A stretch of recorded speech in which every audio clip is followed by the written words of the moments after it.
G'day everyone, it's cold and wet, so I thought we might just have a quick update on how the mushrooms are doing, what we're actually looking for when we check them, and if there's any problems, and see if we can overcome any problems that we run across. So here's Robert the Bruce, my homemade mushroom tent. You can see it's nice and misty in there. Now let's open it up. And as you can see, my humidifier is going great guns. It's currently on its lowest setting, so might let it turn off a bit because of this humidity. So what's the first one we'll look at? First one we'll look at is our wine cap grain spawn. And what we can see here is we've got mycelium growing nicely at the top there and definitely down the bottom.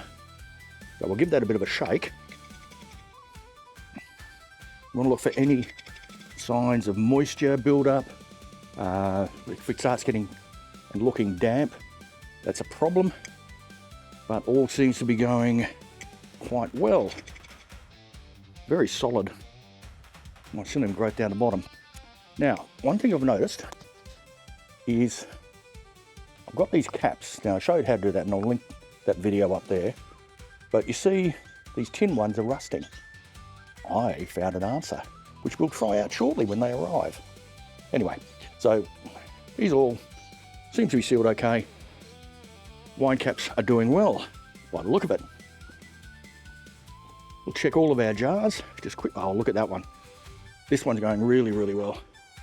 Spread of mycelium through this little jar's great. It's good. And our final jar. Yep, really good mycelium growing at the top there. See if I can wipe that moisture off. We can see it growing through there.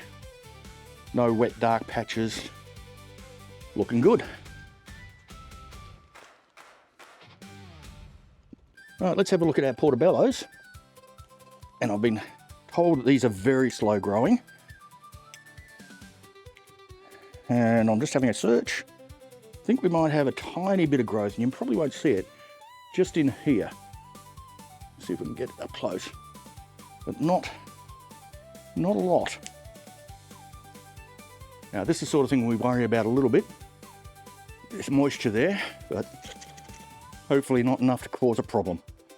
Check the other ones, see if there's any growth in those. My last one over here, all looking pretty much the same. Let's have a look at our small lion's mane, which is a good little sampler to see how things are going. If we look here, we can see we're just starting to get some mycelium growth there and around here.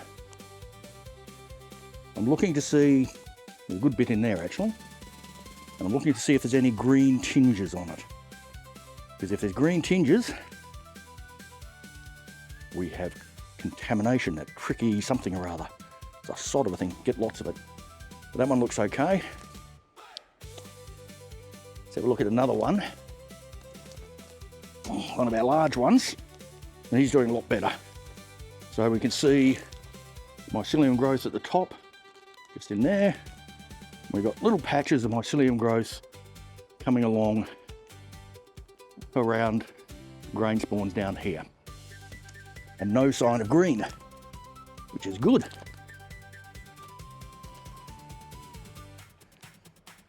This little one, is that lion's mane?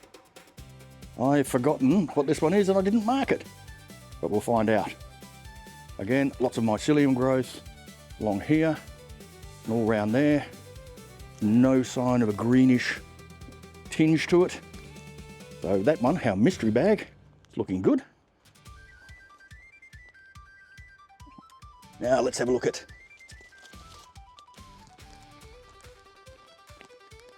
Black Pearl, I think that is. Again, we're looking at it, lots of mycelium growth just starting off. No sign of greenery. So again, fingers crossed, this one might be okay.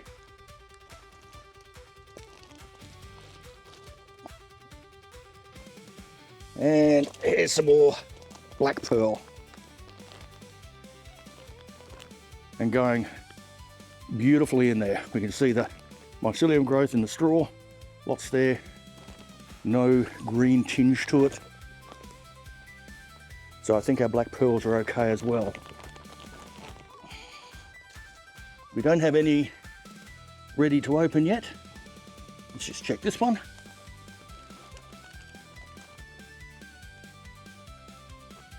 Yeah, it's going very nicely. We'll give them a turn over.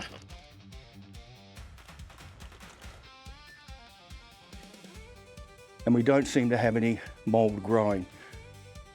So I'm hoping we've got our contamination under control. We might have a quick look at our, what have we got in there? Blue shimeges, which I only done a few days ago. I'll open this one up and see if we've got any mycelium growth. Look at that. That is going beautifully. Long way to go yet. So we'll close it up, pop it back in. So things I'm looking for. On the grain spawn, we want to make sure there's no wet patches. So, you know, darker colour, you can see the moisture coming out of it. That means we've overhydrated our grain, which is not good because that encourages bacterial growth. We look for any green tinges because the green mould, I'll put the name of it up there because I've forgotten, it begins with T, is really common. It's absolutely everywhere. And I've had lots of problems with it getting into the mushrooms, as you've probably seen from some of my other videos. We're looking for mycelium starting to grow. The only one I'm still concerned about is the portobellos because it's very slow. I know it is meant to be slow. Jai at Root Lab told me they're incredibly slow to start growing. And he said to put some manure in there next time. Sterilise, of course. But I'm still hoping that it'll come good. All right, weather's perfect for mushrooms, lousy for gardening, but we shall keep an eye on it. We've got a chance. Going to get a good crop out of this, you think? How many bags have we got now? I haven't counted. 1, 2, 3, 4, 5, 6, 7, 8, 9, 10, 11, 12, 13, 14, 15, 16, 17, 18. 18, we've got 18 containers of mushrooms here, all at different stages. 6 jars of grain spawn, which we'll get in as soon as they're fully colonised, which is going to be a while off yet, I think, another few weeks. And I'm going to order some more liquid culture, some bright grain, and make up some more grain spawn. What do you reckon I should get? What varieties? Let me know in the comments and I'll grab some if I can. We still have quarantine problem here. I can't get lion's mane liquid culture. I have to buy the grain spawn. I don't understand why, but that's our quarantine. Like, subscribe, hit bell icon, etc., etc. See if these turn out. Enjoy life, and I'll catch you in the garden.